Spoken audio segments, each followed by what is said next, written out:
since there are a few of you that had this as your first underground, the underground moves very, very quickly. So we're going to go from one thing to the next, one conversation to the next. We're going to bring up some superstars and they're going to blow your mind. But before you even process that, there's going to be more people on stage talking about more really good stuff. So right now, we're going to begin the conversation talking about unlocking the ecosystem. There's a vibrant community in credit unions, and it's been that way for decades. And so now what you're going to hear is a call to action from credit unions and business partners alike. So we want to expand and grow and find new ways to collaborate. First, I'd like to welcome Caroline Willard, President and CEO of Cornerstone. Keith Soltemeyer, President and CEO of Connecta Federal Credit Union. We have Maria Martinez, President and CEO of Border Federal Credit Union. Nick Evans, the President and CEO of the Circle Collective. And Shazia Manis, Chief Data and Analytics Officer with TrueStage.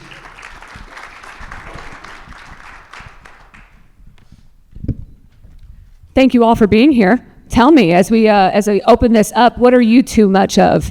I was sharing at the beginning that, have you ever been labeled too much of something? I've been told I'm too bossy and too sensitive. How about you, Shazia? Oh, too much of moving fast. Oh, you move too fast, yeah. What are you guys? Too impatient. That's Too much energy. I don't ever get that one. I do get the impatient, and I get the too quick, too speedy. Let's move on to the next thing. Let's keep the conversation short. I'm sensing a theme, and I share a lot of those traits as well. I'm also impatient and a little ambitious. A little ambitious. I love it. Well, I love all those things about you. Let's give him one more round of applause. So, Caroline, we'll stick with you. Will you describe your organization role and the unique perspective that Cornerstone brings to the industry? Well, sure. So Cornerstone League, Maria's a member. Thank you, Maria. We serve 600 credit unions, 640-ish in 5 states in the southern central part of the country. And in doing that, the primary role is legislative and political advocacy, and we do that at the state and federal levels. We also have a league service corporation, and that provides nonprofit or for-profit services for those credit unions as well. So we integrate with a lot of other partners in the industry, though, and I'm sure we'll get into that. Absolutely. Thank you. Keith, tell us about you and your organization. So I'm CEO at Connecta. Connecta is located in Southern California, but we also have operations in upstate New York. We were founded to serve Hughes Aircraft employees. And you go, who's Hughes Aircraft? Well, that's why we're Connecta now. And what was the other part of the question, Randy? How do you serve the community or people? Oh, yeah, no, that's we say we have 3 groups of people we serve: members first, employees second, and community third. And that's how we judge our success, by what kind of value we can create for each of those. So community is a big part of what we do, and about 600 or so of our employees are part of our volunteer corps that go out in the community. 8,000 hours a year they donate, and untold fundraising. So, thank you, Maria. Maria Martinez, and I'm the President and CEO of Border Federal Credit Union. We're right on the border, Texas-Mexico border. We serve 13 Texas rural counties, mostly underserved, and mainly made up of Hispanics in the area. I'm also the chairwoman of the National Association of Latino Credit Unions and Professionals, and also on the board and founder of the Credit Union Women's Leadership Alliance, which are 2 organizations that I'm a founder of, and you'll be hearing more about that. Thank you. Nick? I represent Circle, President and CEO. Where to start? Fund 1, $252 million. Fund 2, $360 million, which is kind of ironic since our name is Circle, right? Representing 166 credit union investors across the United States. We have invested in 35 fintech companies, and we have an accelerator with another 15 companies inside of that. Those are the quick facts, and so our mission is simple. We bring fintech to credit unions and credit unions to fintech. Shazia? Yeah, so I'm Chief Data Analytics Officer for TrueStage. TrueStage is a 90-year-old financially strong mutual insurance and financial services company serving credit union industry. I started with the credit union, so I like to say we started together and we stand together. Our mission is brighter financial security is accessible to everyone, and that manifests through how we partner, whether a credit union, advisors, and other constituents to get our products out in the hands of the consumers with the sole notion that we can drive consumers to make better, confident financial decisions. Excellent. And all of you have been in the industry for quite some time, in that you've been part of networks and involved in many things throughout the years. Maria, you started to tell us a little bit about the associations that you founded and led. Why are these crucial to the movement? Well, when you look around your communities, normally you put out programs out there that are needed by your community, by your members or prospective members. And one of the things that we saw in our industry was that when we would go to conferences, there was a need for a group that would get together and just talk about issues that were affecting maybe the Hispanic community. We didn't have that. So when we started talking about it, we said, why don't we create a networking organization that can put that out there into our industry? And that's how NALCUP was born. Because we saw the need for it. Same thing with CULA, with the Credit Union Women's Leadership Alliance. When we would get together as credit union CEOs of smaller credit unions, we saw that there was a need for a safe space. We wanted a space where we could talk about issues that were affecting our credit unions as small credit unions. Of course, as credit unions, even the big credit unions, at some point, you were small. All those credit unions were small, and you needed that safe space. And we saw that. One of the things that sometimes we get asked is, why is it that you don't have men in the club? And it's not a club, it's an association. But the reason that we did this is because we were looking for the safe space. And just like in your community, your members are looking for that safe space when they come to you. And yes, your credit union may be small or may be big, but you know that when they come to your credit union, they're looking for that, that person or that initiative that can put them into a program for financial wellness. And that's what we did. And so you're talking about small and big credit unions. Should we all just merge together and all become big credit unions, or do small credit unions play a role in our industry? Well, the mergers are going to happen. And the mergers are, and I'll be honest with you, Brandy, we've looked at merging. But you got to be really careful, because when you're looking for another credit union that you can, merge into, or they can merge into you, you got to make sure that there's the culture. And I can tell you that the reason, one of the main reasons we didn't merge was because the culture was not going to be there.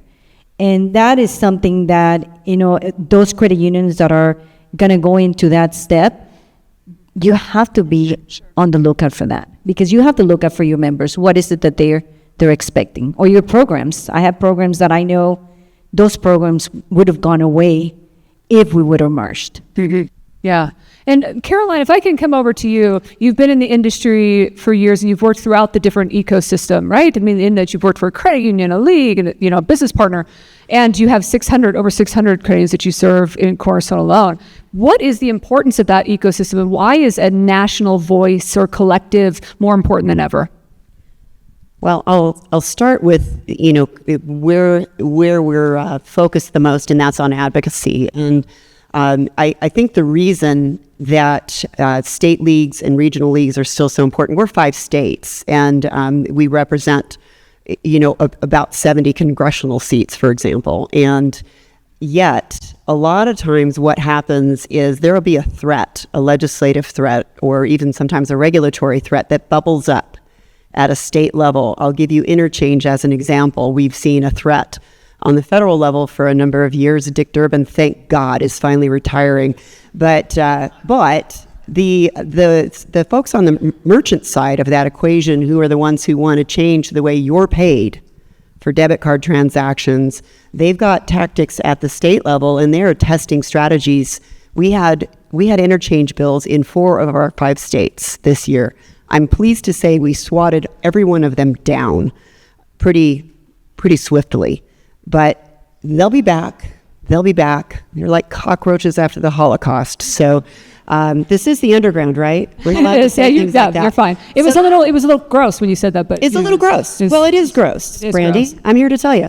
So that's one of the things we do. That's why being part of this ecosystem, we have to be connected. We have to have intel of what's happening at the state level so we can be more effective at the federal level. Yeah, absolutely. And do you think that the ecosystem is coming more together, or are we polarized, or are you seeing both? I'm seeing evidence of both, if I'm honest. I think that we're very much trying to lock arms once again and realize that we're not a big enough industry to act like we can divide and conquer. That's not going to work. We have to lock arms. We have to be cohesive. We're not always going to agree, but even on advocacy, for example, we have to be sure that we are saying consistent messages when we go to Capitol Hill, or it's confusing to lawmakers and they don't know what we want. So I think that's important, but I also think that even I know we'll talk more about collaboration with technology. Nick's here. I know that's why Nick's here. And I think that's equally as important because again, the scale, I mean, Keith, you run a pretty big shop, but I imagine that scale is still a problem even at your size. And so we have to get over our own egos and be willing to collaborate and cooperate for a stronger movement. Yeah, perfect example is stablecoin.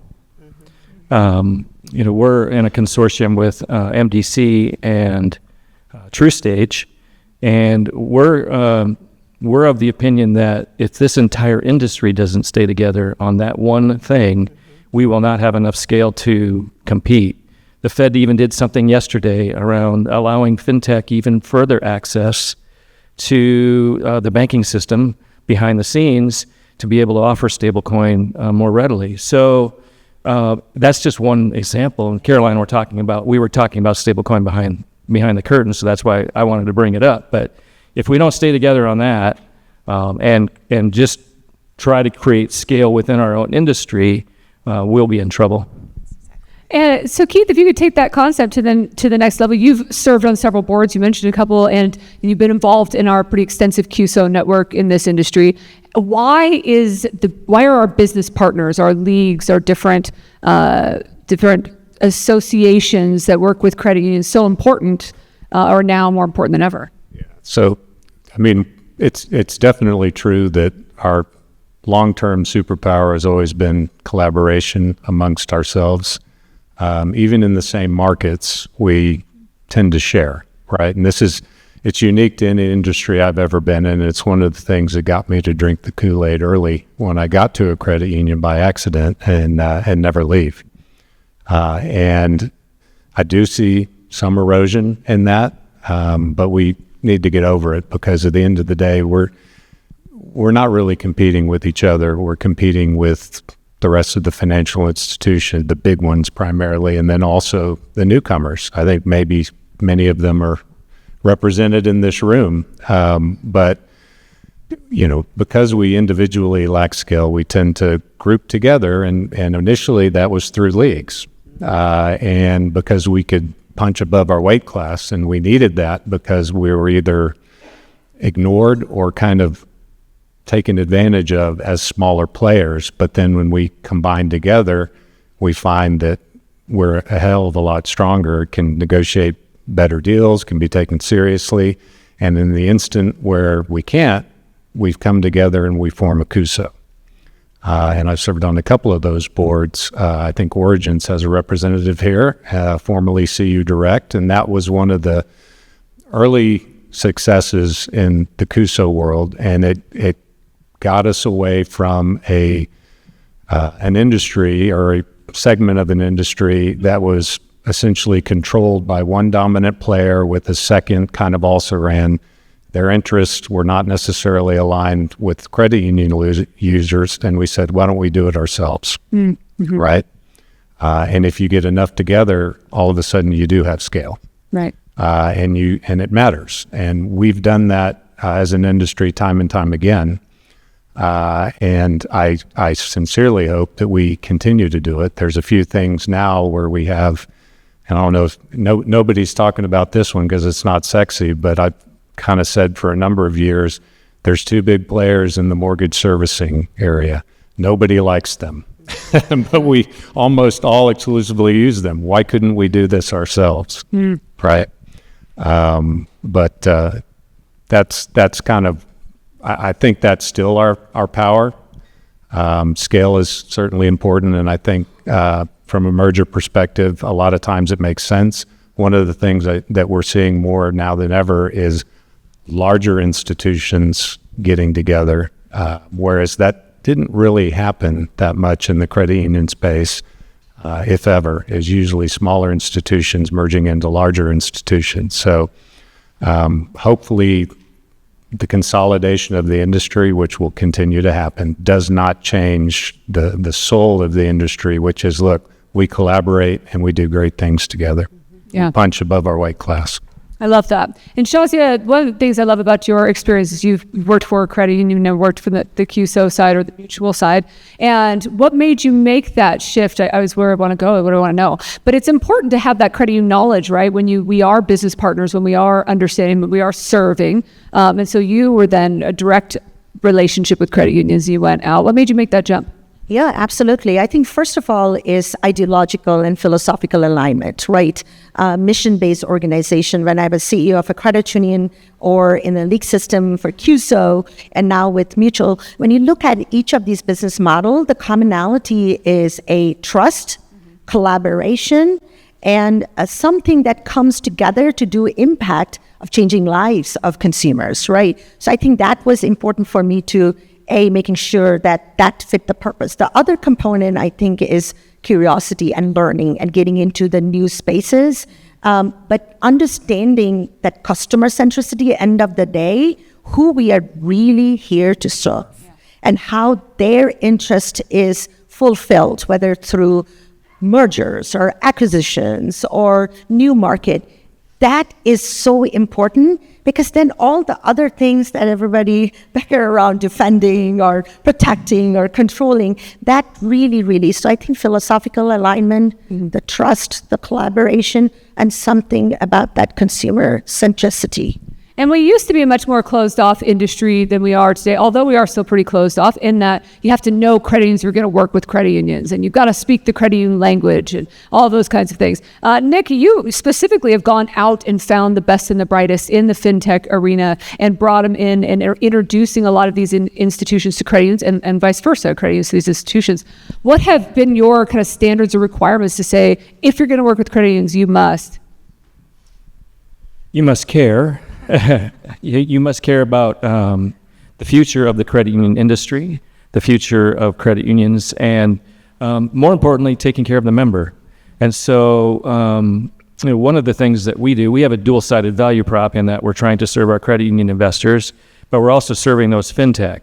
And one of the things that we're trying to do is make them more ready to come into a credit union and operate quickly, get up to speed quickly, rather than draw down the resources in those credit unions and take forever and for integrations and things like that. So the faster that the fintech can integrate, the better it is for everybody. The other thing that is kind of along the same line of what we're talking about, and especially what Keith was mentioning, is that there's an assumption that when we invest, that we're a venture capital firm. We are not. We are not a venture capital firm. We are strategic investors.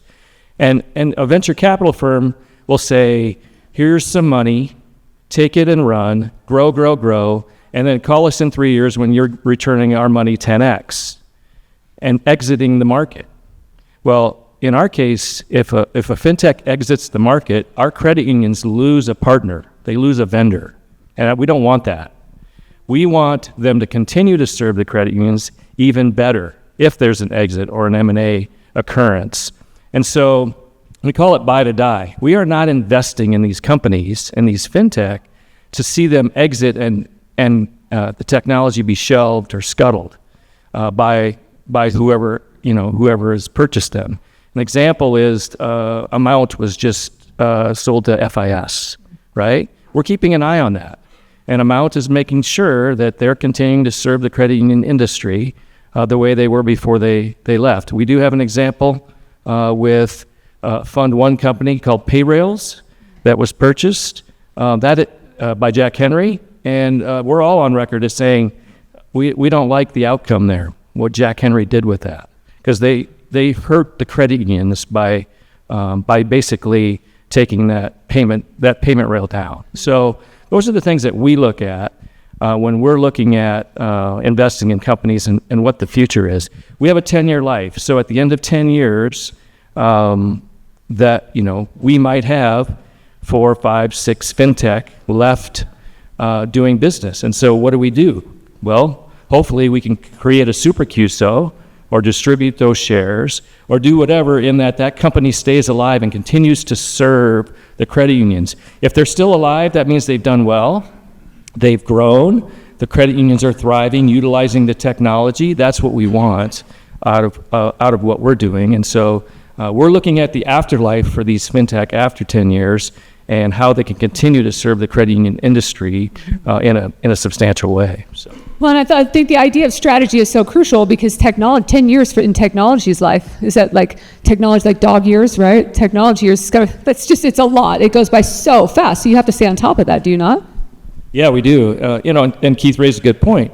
We're looking today for the credit unions that can disintermediate those mortgage companies that are not serving our credit unions well.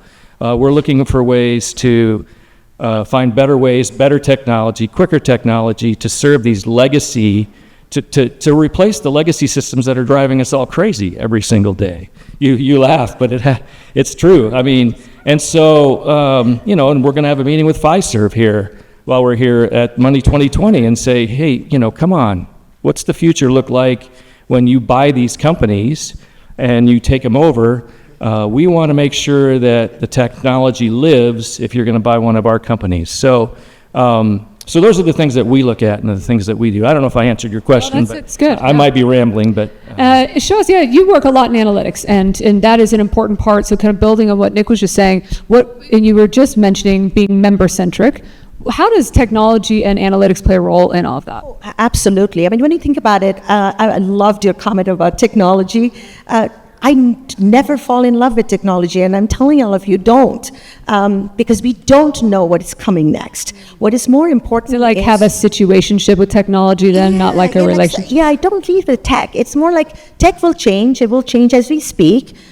What is that tech is there to solve for? And data, I look at it, is sort of the blood flow, right? It doesn't matter what technology you have. It's inside there. The question is, how do you use that data to drive business outcomes and business decisions quickly so you can faster, smarter, and move quickly? And the reality is, because of the exponential development in the technology space, there are leapfrog capabilities there that you do not have to think about the legacy infrastructure. There are ways to get there faster, cheaper, and affordable now more than ever. It's only going to be changed. However, it goes with the mindset. Like, what are the problems that is near and dear? How do we connect the data? How do we drive the decision? And I think for me, whether it is in a CEO capacity running a credit union, how do I use data? What data is needed? Because you don't need you have to know what data is valuable, right? Like, not everything is needed. And even for driving expansion, or even like now building the data analytics muscle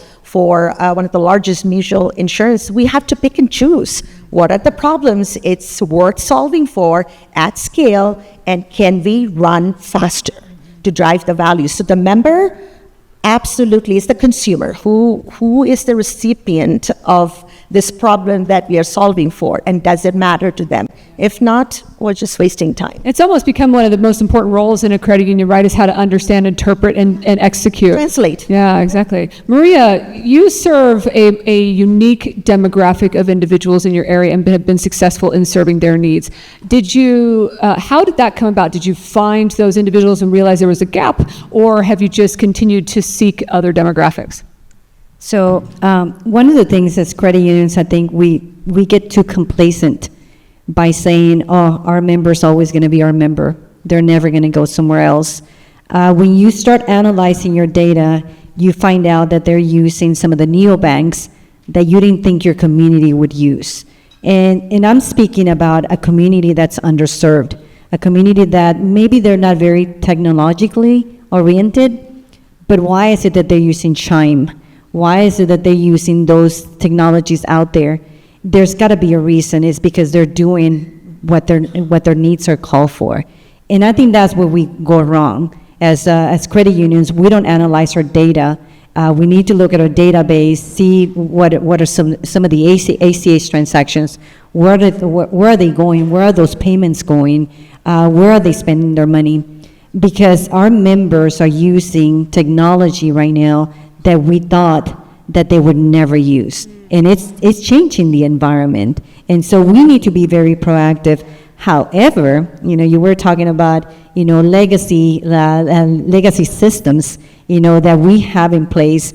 Where do we go next? Because sometimes we use that as an excuse that, oh, we can't do that because my core system cannot provide me with that.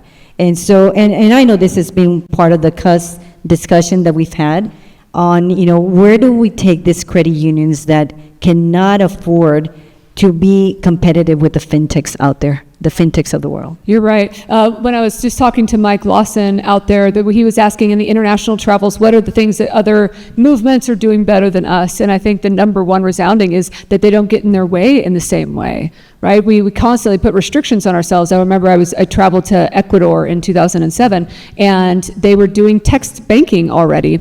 And there was somebody with us that was and if anybody can remember the year 2007, we weren't doing text banking. It took another 10 years. But somebody that was with us was an examiner, and they were like, oh, that'll never happen, right? Because of the multi-factor authentication and blah, blah, rules, regulations, whatever. And then here we are 10 years after that, and we're finally figuring out a way to actually serve. Yeah, and Brandy, I was in Argentina last year, and it was all the presidents of the clearing houses of Latin America.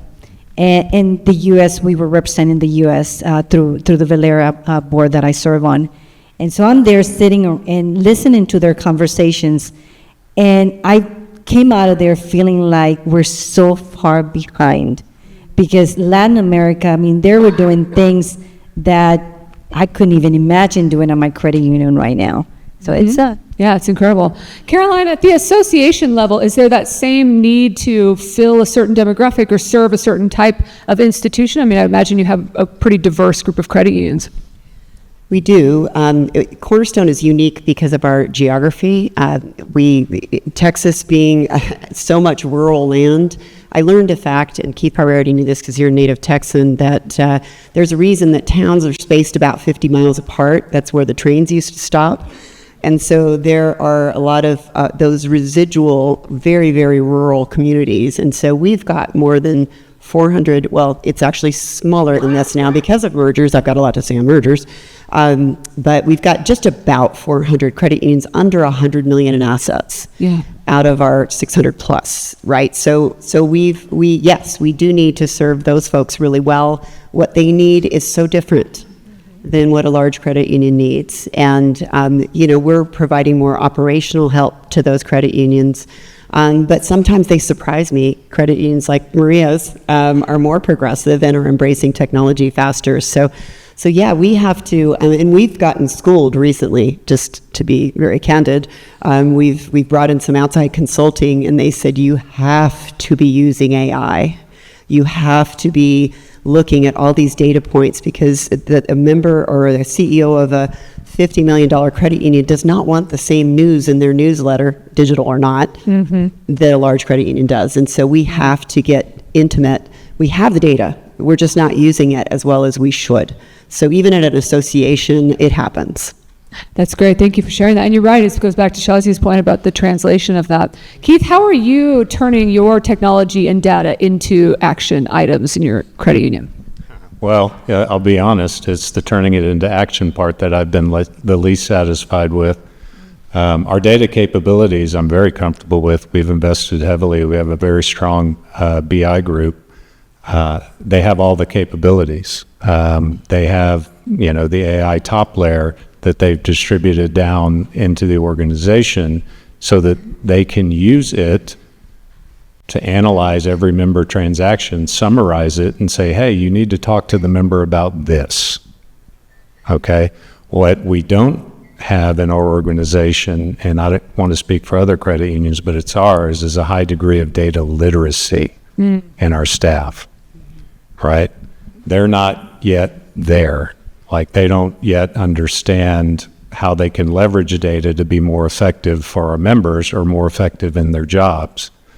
And I think there's some reluctance to that because there's fear of the unknown. And be frank, I think there's some fear about, well, this is just going to replace me. Right. And getting them over that hump. And I think I underestimated the lift there. But it's one that has to happen. What I'm trying to explain to them is, look, the future worker is going to leverage these tools, whether here or somewhere else. Let us upskill you so that you have these skills. If you don't stay with us, you still have the skills and you can take them elsewhere. We're willing to make the investment in you right now so that you can do it. I'm not looking to replace you. I'm looking to make you better. And it's still a challenge. It is definitely a challenge, and you were talking about that translation. I think that is will continue to be important, and that's sometimes the perspective of small credit unions is that there's less skill sets or being less or more risk averse or less capacity. In reality, a lot of times it just comes down to resources, right? That there are some really sharp and progressive and kind of risky individuals that are out there running smaller institutions. As a matter of fact, thousands of smaller institutions, but aren't necessarily have the resources, capacity to have that skill on staff or to be able to develop their team and things. Nick, you have brought fintechs to a grander audience than maybe would have had access before. Is that part of the solution? Is the translation or that literacy? Yeah, many times credit unions just don't have the bandwidth. Mm-hmm. They just don't have the wherewithal, the number of people or the skill sets inside the organization to evaluate a lot of this technology that's coming at them. Mm. And so that's kind of where we see our role. We are an R&D shop, or we're a outsourced, technology finder. We've been called a lot of things from that standpoint, but yes, the gist of it is that we can fill that role, at least present it to the credit unions and say, this is a really good solution, you ought to take a look at it. And if you don't have the bandwidth to pull it off internally today, maybe we can even help you with that. Mm. So, and I know that there's topics today around outsourced CFO, CIO, CTO, fractional type things.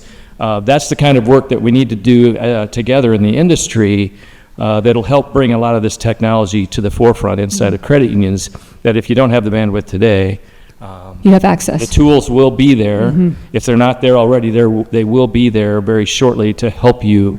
AI is a perfect example. Sure. There's all kinds of ways to look at AI and evaluate it and talk about it. Data is the other, another thing. You can't all hire 50 data scientists. It's just a fact. So those are the kinds of things that, yes, we believe we're filling a void. Filling the void, great. So we're down to a few minutes here, so I want to hear kind of an action item or takeaway from each of you, or your challenge to the people in this room and the people in the industry. And with that, though, you're talking about we can't all be all things, right? He was just saying that we can't all push. So what is it, if I was dedicating the rest of my year to making something happen, what do you think? Shazia, can you start us off?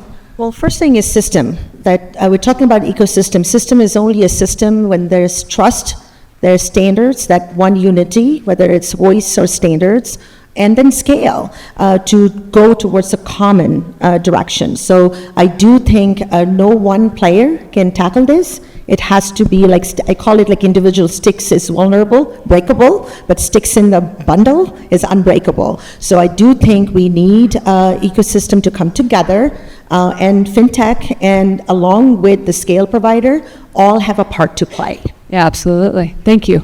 Nick? Yeah, I'd say stick together. Don't try to go it alone. There's plenty of resources out there, and the technology that's being forwarded, being brought to the forefront within the industry is really transformative. You need to start looking at it. You need to really start, trying to do some different things within your credit union.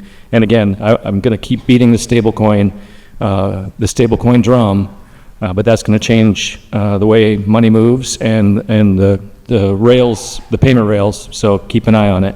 Thank you. Maria? Sometimes it can be something really simple. We implemented a program where it's a QR code that our members could reach out to in order to call in the call center or to go into a chat group for AI. And sometimes it's just that simple.